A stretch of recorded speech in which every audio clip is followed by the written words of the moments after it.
How much do you trust your gut instinct? I've really learned that when I get this feeling that something isn't right, then it probably isn't. My name is Dr. Jack Lewis. I'm a neuroscientist and I'm on a journey to meet people with incredible brains. Your brain is extraordinary. With the help of magician Pete Heat, I want to explore the most vital of our vital organs. I've got my teenage brain back. Coming up, I meet a man who believes gut instinct has won him millions. I feel like it's in my stomach. I want to see whether you are special in your ability. And a policewoman who believes it's helped her to solve a murder. Thanks, instinct. Could your body really be doing the thinking for you? This, for me, is the future of neuroscience. Are you ready to free the power of your intuition? I'm surprised about that. I feel like a genius. Join me to uncover the secrets of the brain. Now, for me, as a scientist, there's always been something about gut instinct that doesn't quite add up. But people say they use it day in, day out. So I thought I'd better find out if it really exists. I'm going to look at 3 groups of people who often claim to use gut instinct. Poker players, police, and financial traders. Each of them seem to rely on instinct to make incredibly fast decisions.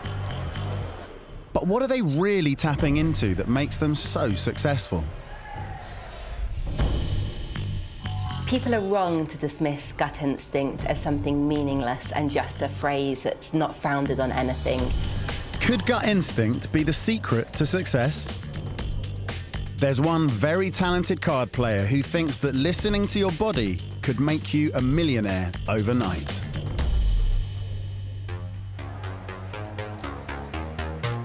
I'm here in a high-stakes central London poker tournament to meet a man whose instincts are honed much better than most of us.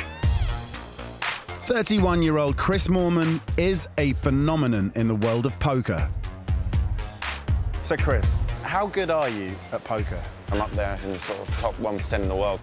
I've been playing for over 10 years. I've cashed for nearly 14 million online and over 4.5 million live, so that's a lot of money. Scientists recently measured the physiological responses of a group of volunteers as they played cards and discovered that their bodies were in fact responding much faster than their logical brains. Looking at card players are a good way, or certainly a good starting point, to investigate gut instinct. That is because people might have an instinct to play a card or not play a card, and their capacity to detect the body, which can give informative signals, is a way of seeing whether their heightened sensitivity to bodily sensations is what's guiding them in being a good card player. Chris is clearly very successful at listening to his bodily sensations. He's a tough opponent to face. So how good is Chris? Chris is a fantastic player. His results speak for themselves. He's the most successful online tournament players of all time. Liv Burry has played Chris many times. I think the thing that sets Chris apart, makes him so great, is he's just got such an unwavering dedication to the game. He really just puts in the hours and hours and hours. But his success can't just be down to practice. Is Chris different from other players? Yes, Chris is vastly different. When the stakes are high, Chris often relies on instinct. If it's in a close decision, I really go with my gut because normally it's right. A lot of times in poker, there's no right or wrong answer. So if your gut's telling you to do one thing, I normally listen to it just because it's been so successful for me over the years. Now, scientists like me often struggle with intangible concepts like gut instinct because they're just so hard to pin down.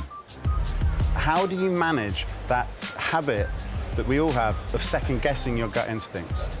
It's tough. Obviously, all the books and all the theory could be saying, no, you need to fold here. But it's one of those things, if I ignore it and I'm wrong, it really hurts. How does it physically manifest itself in your body?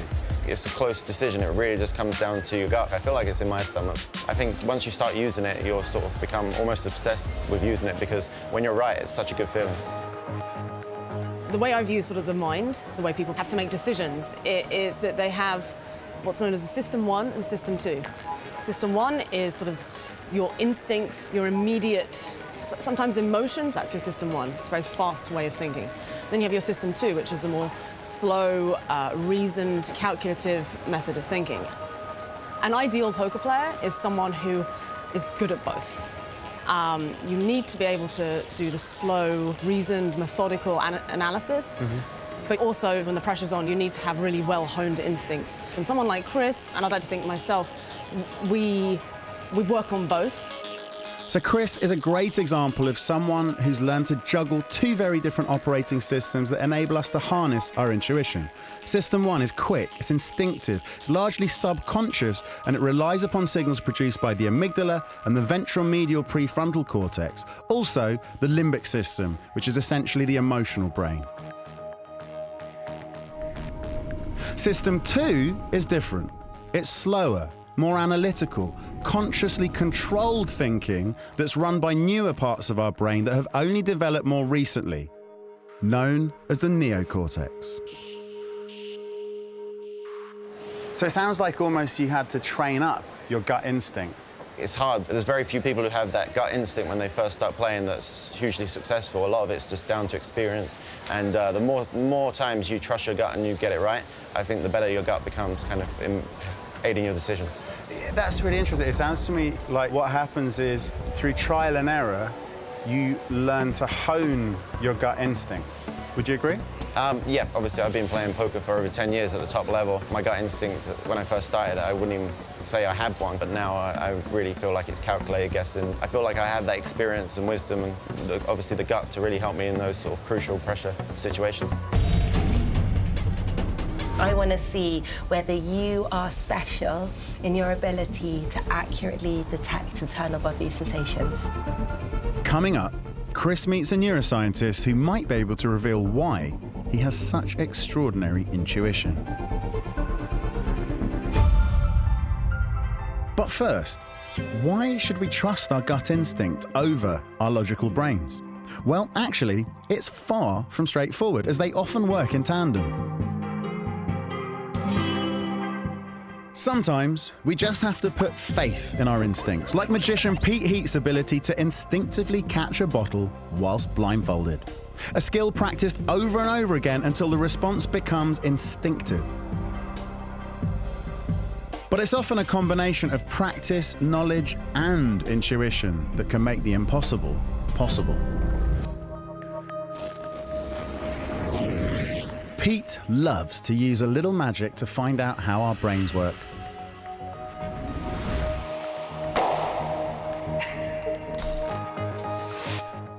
He thinks that sometimes we just need a little help to realize the true power of intuition. Would you describe yourself as someone who uses more your instinct, or would you say that you're very logical? What would No, you I'm say? pretty spontaneous. I usually think too much, if anything. Are you more of an impulsive person? Yeah, no, I like to just go for it. Just go with, like just your hunch, what feels like the right choice. Now, the reason I ask you that is I'm going to get you to make a decision that is purely based on your instinct and has nothing to do with thought or rational thought or whatsoever. So we've got two bags here. I want you to just think of one of these bags, so either the red one or the blue one. Yeah. Okay. You got one in your mind? Yeah, I've got it. Okay, perfect. I'd like you to reach inside it and take out what's inside. Okay. As long as it's not a mousetrap or anything like that. Yeah. That one? Yeah? Yeah. Okay, so reach right down to the bottom. You'll find there is, some cards, right? You see that? Okay, so we're going to come back to these bags in a second. Okay, I'm going to put them over there. So these cards, I'm going to deal them out like that.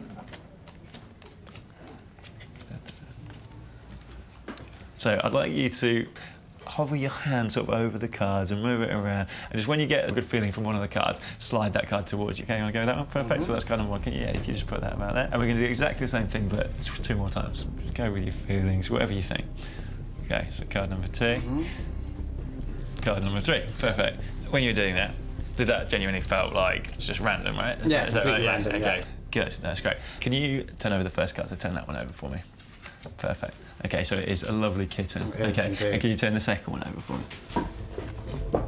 Another lovely kitten, okay. And then do the third one for me? Yeah. 3 beautiful kittens. When you chose those, you were using just intuition, gut feeling, whatever you want to call it. But your intuition was sort of helping you avoid something a bit nastier. So every other card is a load of nasty, horrible snakes. So I've done well. obviously there was no real danger there, but there was a bit of genuine risk, a bit of genuine danger in what we've just done. Okay. Now, if you remember at the beginning, I asked you to choose one of these bags and to reach into it. Yeah. And you even said, No. as long as there isn't a mouse trap in it. In fact, you know what? Let me take that out of it. No way. So, Whoa. good thing you went for that one, eh? Still got my fingers. No idea how I did it, to be fair. I was just trying to go completely off gut instinct. I kind of thought it was going to be a bit random, so I thought let's just completely try and not think about it too much and just go with the three that I feel most comfortable picking. Now, thankfully, no fingers were lost in the making of that trick. Pete gets to keep his job. He was playing on the very real belief that most of us have, that there's a sixth sense, a gut feeling that keeps us out of danger. But can I discover mine? Professor Sadler-Smith is a specialist in intuition who thinks that he may be able to help me unlock my own sixth sense. Hey, Eugene, how you doing, man? Hi, Jack. Great to see you. Good to see you. What have you got in store for me today? So today you're going to be playing poker, but we're going to ask you to do it in two different ways. In the first game, we're going to ask you to play it using your analytical mind. Think, don't feel. And then in the second round, we're going to ask you to play using your intuitive mind, feeling, not thinking. Brilliant. How does that sound? Yeah, great. Okay.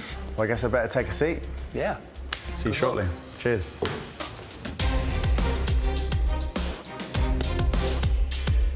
The analytical brain relies on areas within the prefrontal cortex, areas known to play a key part in planning, logic, and decision-making.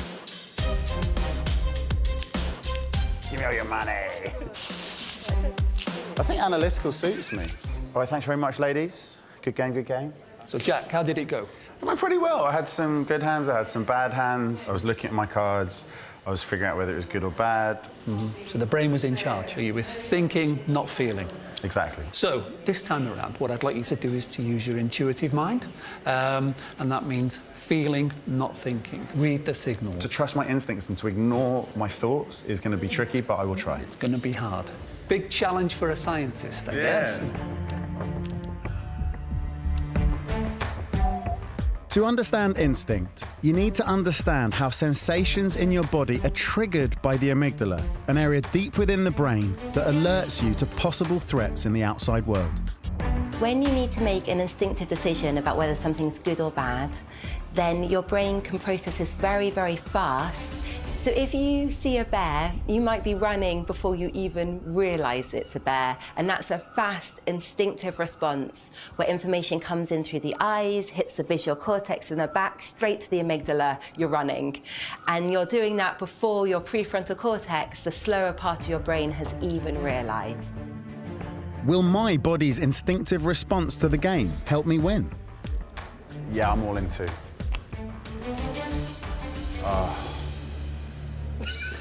I really thought you didn't have the ace. Well, you wiped me out. Well played. You did have the ace. Thank you, dealer. So, when you had an instinct, what happened? What was it like? When I appealed to my intuition, I thought, I don't believe that she's got what she's pretending she's got, which was fine. But then I tested that intuition by betting hard, and she immediately matched it. At that point, my thinking brain said, OK, well, she must have the ace that I'm scared that she's got. So I pushed and lost everything. So, solely listening to your gut instinct clearly isn't enough to guarantee success. What do you think was going on? First thing was you were playing against some very experienced players. If you're playing poker occasionally, you're not going to be an expert to the same level that they are. The other thing I noticed, which was really interesting, was that it isn't simply about being intuitive. It's about being intuitive and analytical. That's why I lost. That's exactly why I screwed up, because I got muddled up between the two. I didn't balance the two in light of each other. But it was a great exercise, because purely analytical, purely intuitive, and now moving forward, I just have to do the interplay between the two. Yep. Fantastic. Thank you so much. I will keep working. Keep at it, Jack. Nice. Well, that was a poker hand with a difference. The most important thing about what I just experienced is that it's not just about trusting your gut instinct. It's about knowing when to switch from intuition back to analysis, and then from analysis back to intuition. Well, my poker isn't great. Yeah, I'm all in too. I just haven't got enough experience for my instincts to lead me well. I really thought you didn't have the ace. The ability to win in poker is based on understanding patterns, reading cards and people's reactions to them to make decisions during the game. Now, police work is no game, but it too relies on the same skills. Understanding patterns of evidence and behaviour to prevent and solve crimes. Later, I'll be joining Professor Sadler-Smith as he reveals how powerful intuition can be in matters of life and death. The intuitive mind is first on the scene. When I discover how one policewoman used her gut instinct to solve a grisly crime. I made the decision that we were going to arrest somebody for murder. But first, do you want to see how your rational system 2 can sometimes be overruled by your intuitive system 1? Some things will almost certainly make your intuitive system 1 kick in immediately. Did that give you a fright? Well, most people will recoil at the sight of our 8-legged friends. Why? Well, it's thought that at some point in our evolution, they were a very real threat. Now, what about this? Chances are you'll find that much less worrying, even though it's still a spider. It just doesn't have the same classic shape to which our amygdalas evolved to respond. Now, what about this? Nothing, huh? How about now? Well, for obvious reasons, we react with disgust. That's our system 1 going into overdrive to protect us from something toxic. And the same may be true of this. Both of these things could really make you sick, so we recoil from them instinctively. Your executive functions play no part in the decision whatsoever. It's the most fundamental type of instinct because it keeps you safe from harm. What's so interesting about gut instinct is that it can happen very fast, and it can happen before our more controlled thinking part of the brain, that is the prefrontal cortex, comes online. So these signals can be guiding our behaviour before we realise that they're guiding our behaviour. So if you grab a frying pan and it's hot, you can throw it away very fast, drop it before you even realise that it's hot. And that is because your instinct can happen very, very quickly, and it can take a while for the thinking part of the brain to be able to reflect and know that.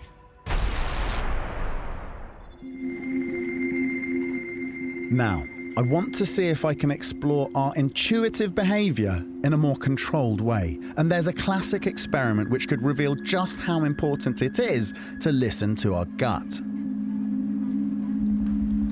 We're going to set some volunteers a challenge that tests their visual memory.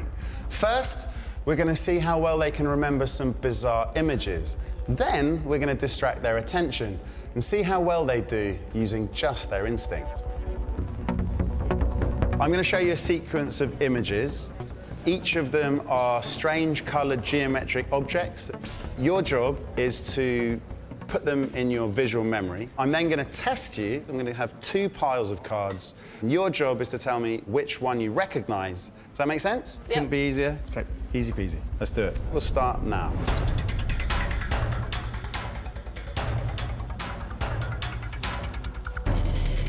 So, as you can see, pretty strange-looking objects. Now I've got 2 piles. The cards in each pile are nearly identical, but only one appeared on the tablet. The players have to choose which one they saw and whether they're certain, using their conscious brain, the prefrontal cortex, or just through guesswork, relying on instinct. Which of these 2 have you seen before? That one. Yeah? And are you sure, or is that a guess? I feel like I'm sure. I'm guessing that one. Definite. That one was a guess. Wow, that's not bad. 8 out of 10, first time round. I'm surprised I got as many right. It's not bad. 5 out of 10, pretty good. A little bit of room for improvement. So, now we'll run the test again, but this time, I want the players to use their instincts. So while they watch the tablet, they'll be distracted by remembering if the previous number in the sequence was odd or even. And the next number is 6. Odd. 3. Even. 8. Even. 4. Odd. And 6. Even. Sweet, good job. So how did it feel that time? I'm relying on my subconscious because I was just looking at it, not really. The numbers were so present in my mind, odd, that I wasn't really focusing that hard on keeping up with the cards. It'll be interesting to see how the results stack up this time round. I don't remember seeing that one, but I do think I saw that one, but it's a guess. So let's see how you did. Well, that's very impressive. You got 8 out of 10 that time when your attention was diverted. Good job, thank you very much. Thank you. Nice one. 10 out of 10. That is a phenomenal effort. That one. Overall, this time round, our subjects made more instinctive guesses. You were right.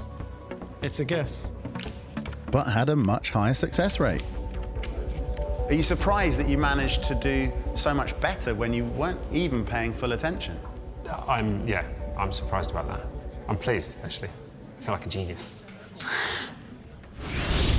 Our surprising experiment has confirmed that a distracted brain, even though it can only really rely on instinct, can actually be more accurate than a fully focused one. So it appears there really might be something to the power of the instinctive mind. But is there a way we can test it in a more controlled way?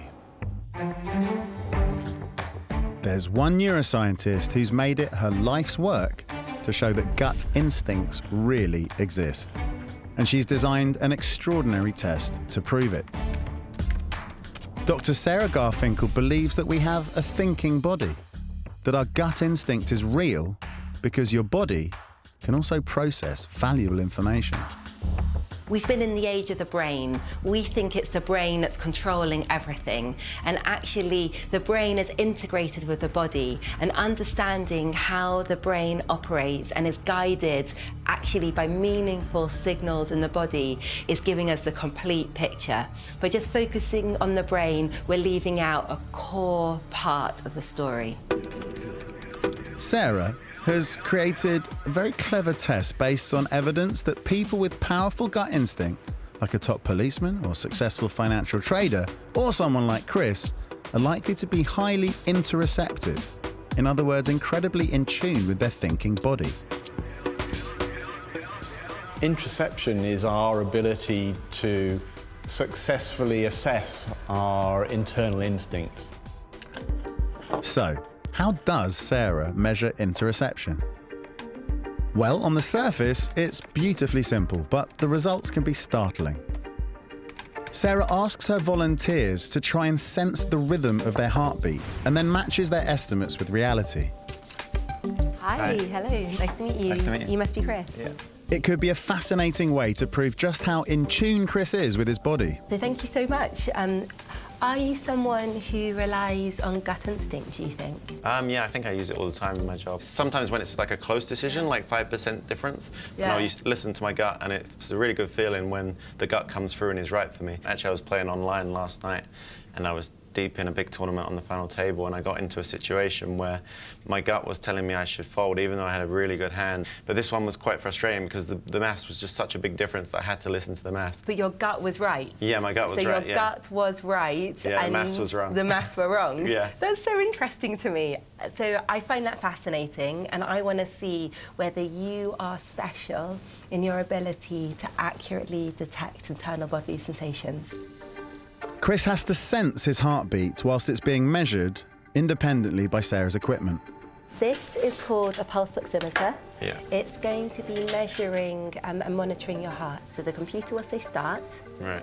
First, he has to try and detect if his heart's rhythm is in sync with a beep. So really go with your instincts and see how you can do. In sync or out of sync? In sync. Really could be 50-50, but maybe with instinct I could get it to like 60-40. Now, attempting to guess if your own heartbeat is in sync with a bunch of tones is actually really difficult. The majority of people, over 80%, can't do it. It's so difficult because it involves integrating the outside signal with an internal process. And the last trial. I really wasn't sure there. This time it's different. Chris has to try and feel the tempo of his heart and count up the beats. You count your hearts. When the computer says stop, you tell me how many heartbeats you've detected. Okay. How many beats did you detect? 44. And we're going to try this again, all right? 30. 43. 21. 21. This is the last trial, okay? 35. Gamble. The most interesting part, of course, are the results. You are variable in your performance. Right. The variability is unusual, but you, on some trials, are classified as a good heartbeat perceiver, and some trials not as good. You underestimate how good you are. The trial that you did the best on was the one that you thought you were guessing on. Really? So maybe your guess instinct one is the most accurate one. Maybe I should listen to my gut. But how do Sarah's findings actually link to Chris's success in poker? Well, what I think's interesting about poker is also the fact that you don't want to give anything away about your own emotional state. Yeah, when you're playing, you have to keep a poker face on otherwise. So if you had very strong bodily signals giving you feedback that were distracting you, then maybe that would actually interfere with your capacity to have a poker face, hide your feelings from the outside world. Yeah, I could see that happening for sure. To be as successful as you are is not a pure reliance on internal bodily signals. Yeah. There are other things going on as well. So you are an interesting case, and you've helped me understand more about the skills that go into poker playing, about what signals guide you, your heart, but also your head. Yeah, thanks very much, Sarah. It was a really interesting test and quite informative, and hopefully we both learned a thing or two there.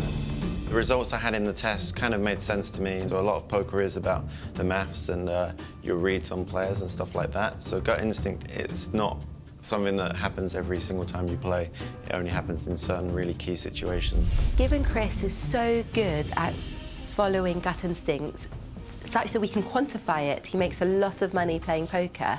It's interesting to see that his capacity to accurately detect his heart was variable. He doesn't always go with instinct. Sometimes he does, and often he doesn't. And maybe that also reflects that on some instinctive level, he knows when his instinct is right and his instinct is not. Coming up later, It's making me want to rig them up and test their hearts. It's exciting. I get to join Dr. Garfinkel to see intuition in action. This, for me, is the future of neuroscience.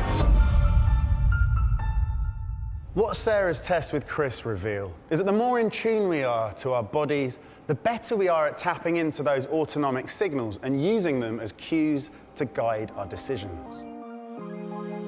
According to Sarah, our cognition is embodied. Your brain is still doing all the driving, but your body often gets to the answers quicker than your conscious mind can. Whether you realise it or not, these sensations guide the way you navigate the world.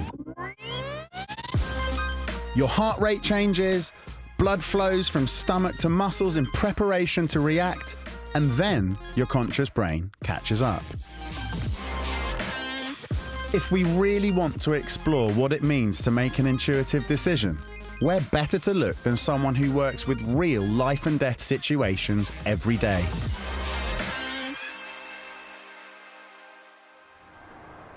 I'm in Surrey to meet a senior policewoman who I'm hoping can throw some light on the matter. In late 2010, Detective Inspector Juliet Parker was contacted by her force's Missing Persons Unit.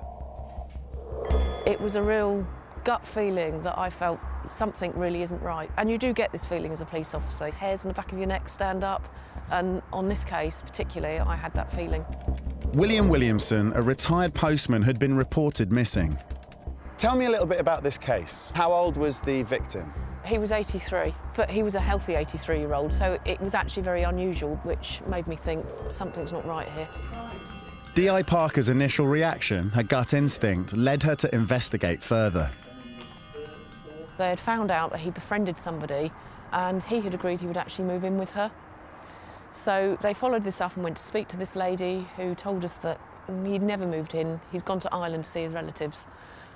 So he made contact with the relatives and found out he wasn't in Ireland. Something was definitely amiss. It was an unconscious gut feeling. I thought something doesn't add up, and I've had it a number of times through my career, so I've really learnt that when I get this feeling that something isn't right, then it probably isn't. To explain how her gut instinct may have helped solve the crime, we've arranged for D.I. Parker to meet intuition expert Professor Eugene Sadler-Smith. Juliet Parker. Hello, Hi, Juliet. Eugene, nice to meet you. Nice to meet you. All right, let's grab a seat. What was it that didn't add up? The relatives in Ireland hadn't heard from him in about 6 months, and he was normally seen about the village, and no one had seen him. I think it was looking more at those bits that didn't add up in deciding that he should be treated as a murder victim, even though I had no body and no idea where he was, than just simply a missing person. The clues were all pointing towards the woman who had befriended Mr. Williamson, Anne Browning. Was I going to have a lady arrested for murder, or were we going to continue treating this as a missing person inquiry? Even though we had no body and no idea where he was, I made the decision that we were going to arrest somebody for murder. Can you tell me everything that you know about William Williamson's disappearance? I sent the forensics team into the house to start having a look, and they did find some blood spattering up the back behind the radiator. I thought, yeah, I think I'm onto the right thing here. I was right. D.I. Parker's initial gut instinct was correct. She admitted it in the morning. She knew that our forensic team had gone in there and she knew she'd be found out. Yes, I confess to his murder. Tell me about And I killed him. He was buried in the back garden. He'd been buried there for nearly a month. I wrapped his body in a shower curtain so that I could drag it outside. The murder was motivated by money, and ultimately, the criminal was brought to justice. She got 25 years for his murder. Professor Sadler-Smith believes this ability to use information from the body to solve a crime proves just how powerful gut instinct is. When that idea kicks in, whether it's this kind of sense in the head or the hairs on the back of the neck, can you talk more about that kind of experience, that bodily experience of what went on? With police jobs, you tend to get an idea fairly early on, or I do, whether something really isn't right or not. I know we call it a gut instinct, but something must have triggered that. And I think it's important to be able to rationalise that in some way to say, this is why I think something isn't right. I don't think a gut instinct alone is enough, probably to go and arrest somebody for murder. So it's almost as though the gut instinct or the intuition is just one piece of information, but maybe a vital piece of information in the bigger picture. Yeah, I think that enables you to sort of think something isn't right here. Professional curiosity. I'm a detective. What's going on here? Something isn't right. Yeah. So it's instinct as data. Yeah. And bodily information as data almost. Absolutely. It's then used in a more rational way.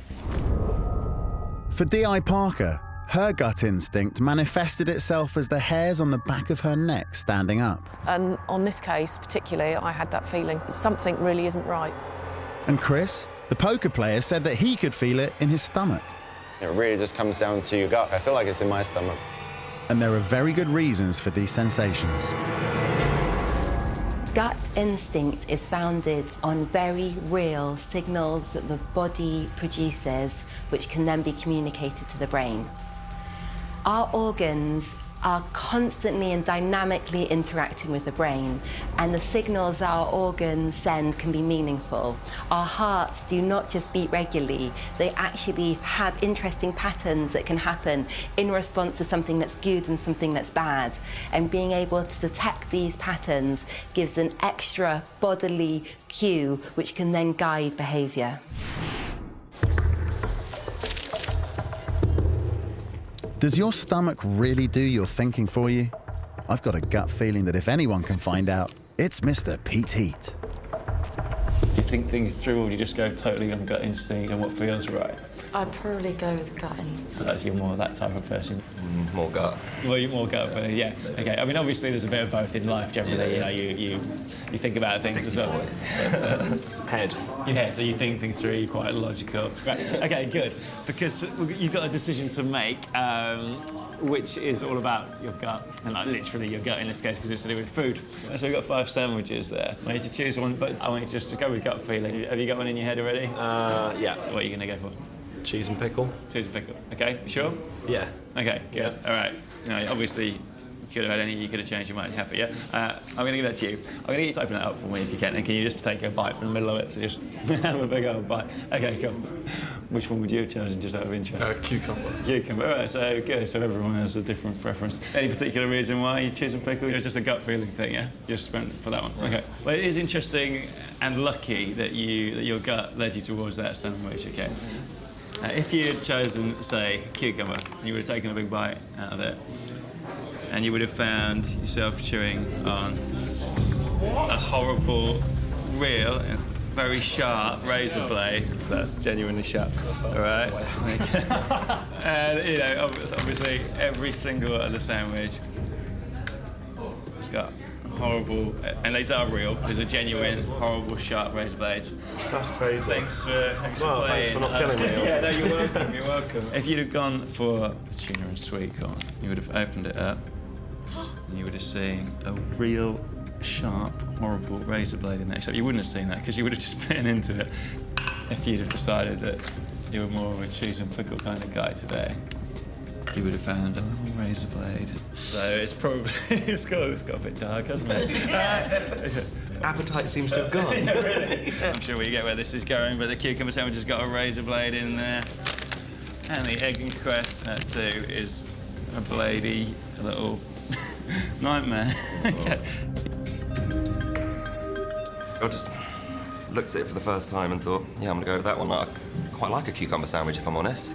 So I didn't think of the one that I'd normally go for, I just picked one, gut instinct. At first I chose cucumber, so when he revealed that that had the razor blade in it, I was really, really shocked. So I thought I was so close to sort of biting into that and probably cutting open my mouth and stuff. When I saw the razor blade for the first time, it was a horrible feeling. And I couldn't see him putting the razor blade into other sandwiches either, so they were definitely in there already. Yeah, I mean, yeah, this time I was lucky enough to pick the non-death option, really. It worked out pretty well. So thanks, Instinct. So, what have we learned so far? Well, we know that our brains have 2 main operating systems, one intuitive, the other analytical. And that people like Chris and Juliet clearly have an extraordinary ability to listen to their gut instinct when it really matters. I think once you start using it, you'll sort of become almost obsessed. But what does it mean for the rest of us?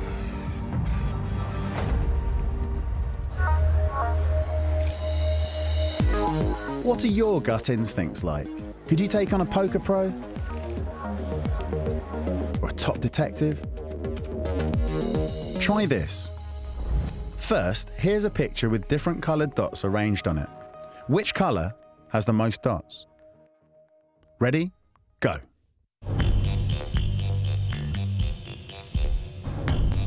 Red, right? In fact, there's exactly the same number of each colour. But our gut instinct tells us that there are more when they're grouped together. So, sometimes our instinct can confuse us.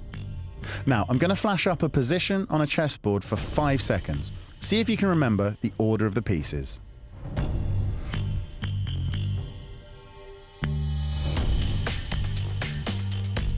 So, was it A, B, or C? It was B. Research has shown that on average, a novice chess player will be able to remember 25% of the board. But a master could easily remember 95%. That's not because chess masters have a better memory in general. It's because their gut instinct has been highly trained for this particular skill.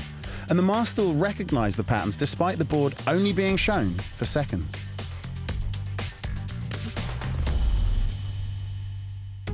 So, instinct is all about using your thinking body to make quick decisions based on fleeting information, even before your conscious brain has had time to process it.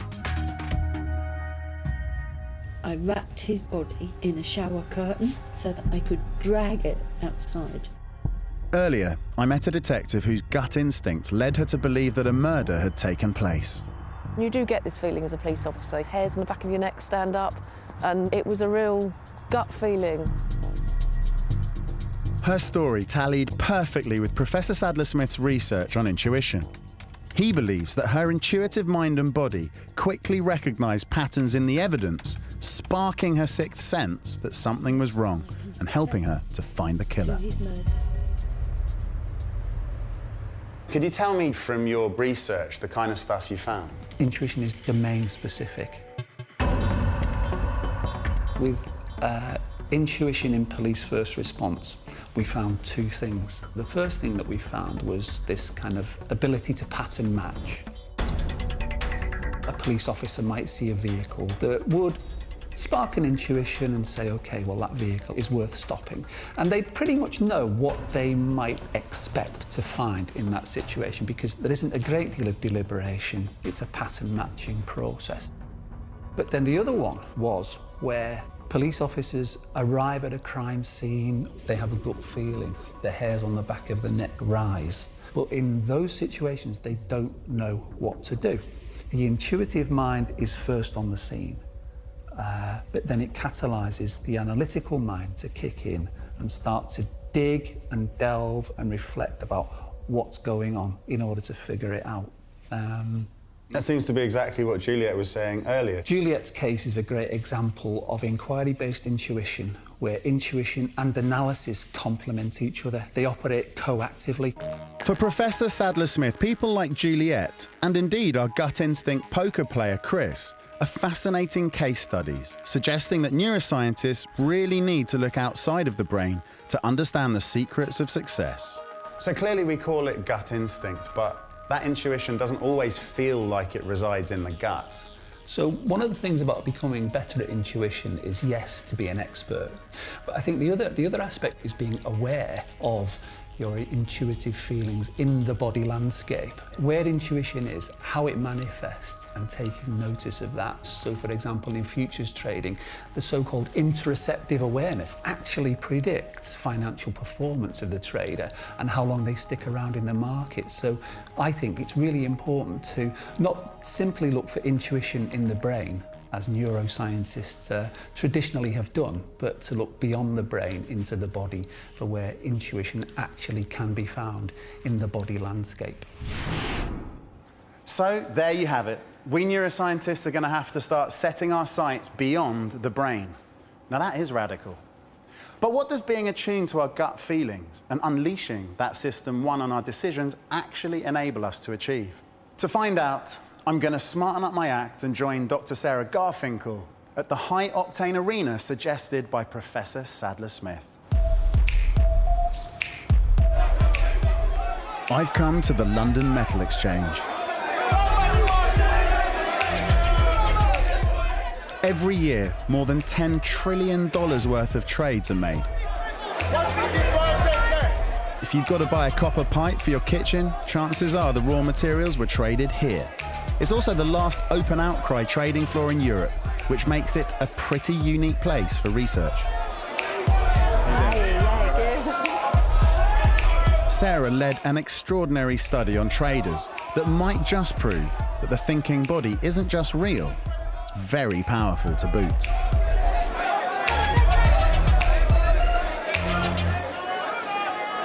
Traders are good models because they often need to make fast decisions based on a lot of information which is incoming.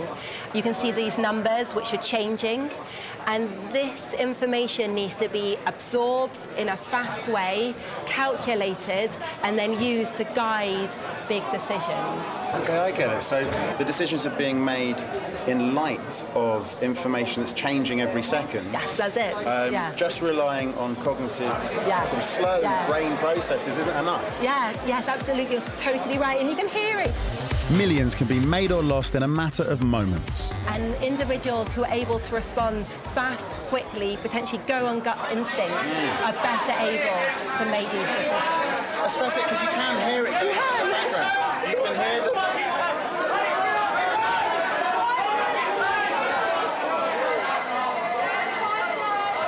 That was It's really exciting just before trading closes. I know.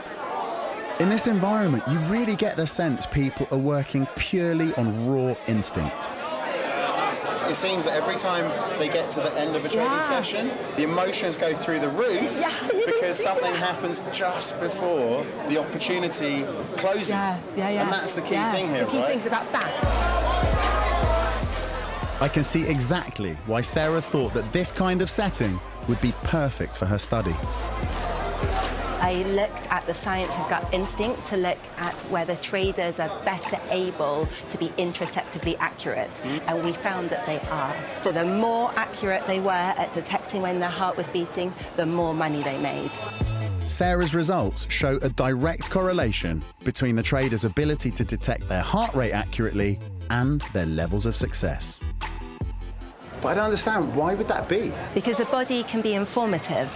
The body can give you a gut instinct where you can actually feel it in the body, and these are actual bodily signals which can then communicate with the brain to guide decision making. And those individuals who are better able to understand and use that bodily signal have an extra channel of information. That signal can actually be faster and more accurate than something like the brain and the prefrontal cortex, which can be slower. The best traders hone their ventromedial prefrontal cortex through years and years of experience to juggle the numerous subconscious and conscious processes relating to the pros and cons of each trade. Then, at the instant their brain spots an opportunity, their heart rate increases, which we interpret as gut instinct, so that they can execute that critical decision before anyone else. What we're showing is that those individuals whose gut instinct is actually founded on their capacity to accurately detect the body are better traders. Wow. And the remarkable thing is that this all goes on without anyone consciously realizing. The research that Sarah did here proved that the thinking body, what we think of as our gut instinct, is not just a hypothesis, it's very real. Neurons spread throughout our bodies help to inform the brain in its decision-making processes. Our organs are expressed in our brain all the time. The gut, the stomach, the heart. Because obviously it's a linguistic term to say trust your gut, but I don't think anyone realised until your research came along that it's literal. It is literal, and this for me is the future of neuroscience. That was extremely interesting. It seems that although you might think gut instinct leads some people well and other people badly, the process is actually a little bit different. Really, it boils down to having enough experience for your gut instinct to lead you well, and knowing when to trust it. Put the two together, and then your gut instinct can start pointing you in the right direction. So, if I want to get good at poker, I'd better get practicing.